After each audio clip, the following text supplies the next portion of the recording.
नमस्कार दोस्तों, आप देख रहे हैं पोल टॉक। मेरे पीछे भारतीय जनता पार्टी कार्यालय है। यहाँ से आपको एक ऐसी स्टोरी बताने जा रहा हूँ जो आप जानते भी होंगे लेकिन उस पर गौर नहीं किए होंगे, क्योंकि सरकार यहाँ पर दिसंबर में आ जाती है और उसके बाद से अभी तक यहाँ पर प्रदेश के पास संगठन महामंत्री का पद जो है वो खाली चल रहा है। चंद्रशेखर के यहाँ से तेलंगाना जाने के बाद से ही यहाँ पर संगठन महामंत्री का पद भरा नहीं गया।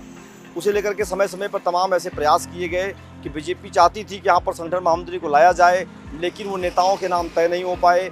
अब हम बात करेंगे बीजेपी की उस टास्क मास्टर हीरो की जिसने तेलंगाना में भी भाजपा का परचम लहरा दिया है। चंद्रशेखर जब यहाँ राजस्थान में आते हैं तो यहाँ पर सरकार की हालात, जो पार्टी की स्थिति थी वो बहुत बेहतर नहीं थी। यहाँ पर भाजपा की सरकार बनी, यहाँ पर उन्होंने बेहतर काम किया और उनके रहते यहाँ पर भाजपा ने लोकसभा चुनाव में सभी सीटों पर जीत दर्ज की। उनके जाने के बाद जब यहाँ पर लोकसभा का चुनाव हुआ तो बीजेपी को बड़ा नुकसान हुआ। लेकिन तेलंगाना में जिस भाजपा को 2019 में मात्र 15% मतदान मिला था, उसी भाजपा को इस बार 2024 में तेलंगाना में 35% मत मिला। सीटें बढ़ी, पार्टी मजबूत हुई और अब फिर वहाँ पर जब एमएलसी का चुनाव होता है तो बीजेपी वहाँ पर 2 सीटों पर उसके समर्थित दल और बीजेपी ने जीत दर्ज की है।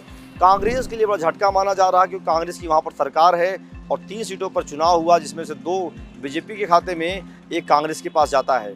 ऐसे में कहा जा रहा है कि चंद्रशेखर के जो काम करने के तरीके हैं, चाहे बनारस का चुनाव प्रधानमंत्री का खुद का हो, चाहे वो महाराष्ट्र में अभी जब उन्होंने विदर्भ में कमान संभाली, नागपुर में कमान संभाली, चाहे राजस्थान का चुनाव हो, जिस तरीके से चंद्रशेखर ने भाजपा के संगठन में रहते हुए काम किया है उसकी चर्चा फिर से एक बार शुरू हो गई है। क्योंकि लगातार यहाँ लोग कहते हैं कि चंद्रशेखर के रहने के बाद यहाँ पार्टी में एक बड़ा अनुशासन था और लोग तन्मयता के साथ काम करते थे, अपनी बात भी रख पाते थे। उनके जाने के बाद यहाँ पर वो जो खालीपन है वो भर नहीं पा रहा है। हालांकि पार्टी बहुत प्रयास कर रही है लेकिन कुछ भी साफ नहीं हो रहा है।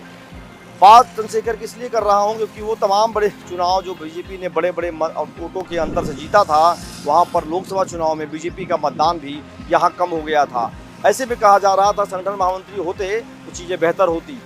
अब टास्क मास्टर की बात इसलिए मैं कर रहा हूँ क्योंकि यूपी हो, चाहे महाराष्ट्र हो, चाहे राजस्थान हो, चाहे तेलंगाना हो, चारों राज्यों का अपना अलग मिजाज है।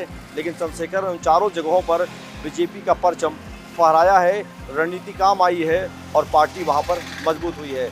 जिस तरीके से राजस्थान में बीजेपी की सरकार लौटी उसकी कोई यहाँ पर कल्पना नहीं कर रहा था, लेकिन उनके काम, उनके सूझबूझ, रणनीति ने उम्मीदवारों को ऐसी टिकट दिए गए जो सभी जीत करके चुनाव में लगभग पास हो गए।